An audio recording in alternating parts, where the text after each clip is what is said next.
మనం IVF ఇక్సీలో hormonal injections ఇచ్చి ఎక్కువ అండాలు మెచ్యూర్ అయ్యేట్లు చూస్తాం.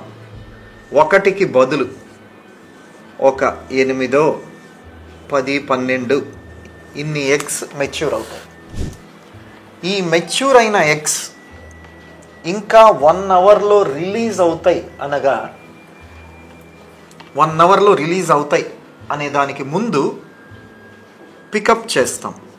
మత్తిచ్చి అల్ట్రాసౌండ్ గైడెన్స్లో నీడిల్ ద్వారా ఈ అండాలన్నీ బయటకు తీస్తాం.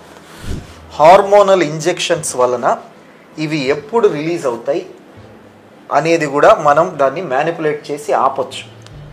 కాబట్టి 23 అవర్స్ ముందు ఇంజెక్షన్ ఇచ్చి ఆ తర్వాత 24th అవర్ స్టార్టింగ్లో ఈ పికప్ అనేది చేసి ఎగ్స్ అన్నీ బయటకు తీస్తాం. ఉదాహరణకు మనకు ఒక 12 ఎగ్స్ వచ్చాయనుకుందాం. ఈ 12లో అన్ని ఎగ్స్ మంచి క్వాలిటీ ఉండకపోవచ్చు.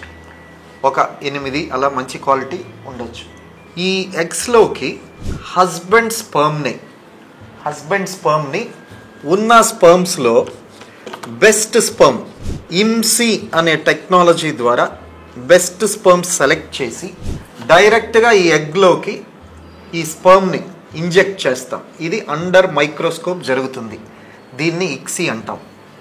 ఇలా జరగడం వలన ఎగ్ ప్లస్ స్పర్మ్ కలవడం వలన ఫలదీకరణ జరుగుతుంది. ఫర్టిలైజేషన్ జరిగి పిండం ఏర్పడుతుంది.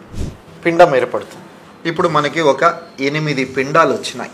వీటిని మనం ల్యాబ్లో పెంచిన తర్వాత ఒక 2 పిండాలు స్త్రీ గర్భంలోనికి ట్రాన్స్ఫర్ చేస్తాం. 2 ఎందుకు చేస్తామంటే ఇంత కష్టపడి చేస్తున్నాం, ఇంత ఖర్చు పెట్టి చేస్తున్నాం, ఇంత పెద్ద ప్రొసీజర్ కాబట్టి ఒకటి పోయినా ఒకటి ఉంటుందని 2 ట్రాన్స్ఫర్ చేస్తాం. దేవుడు కరుణిస్తే 2 సక్సెస్ అవుతాయి, ట్విన్స్ కవల పిల్లలు పుడతారు. లేదు ఒకటి పోయినా ఒకటి ఉంటుంది.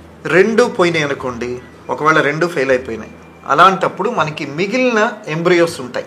వీటిని మనం ఫ్రీజ్ చేసి పెడతాం. అంటే వీటిని మనం ఫ్రీజ్ చేసి దాచిపెడతాం అనమాట. ట్రాన్స్ఫర్ చేసిన ఇవి 2 ఫెయిల్ అయిపోయినా తర్వాత ఒక నెలకి అట్లా మనం వీటిని ట్రాన్స్ఫర్ చేసుకోవచ్చు. అయితే ఇనీషియల్గా ఇదంతా ప్రొసీజర్ మనం చేయడానికి జాయ్ ఫర్టిలిటీలో దాదాపు 1.5 lakhs ఖర్చు అవుతుంది.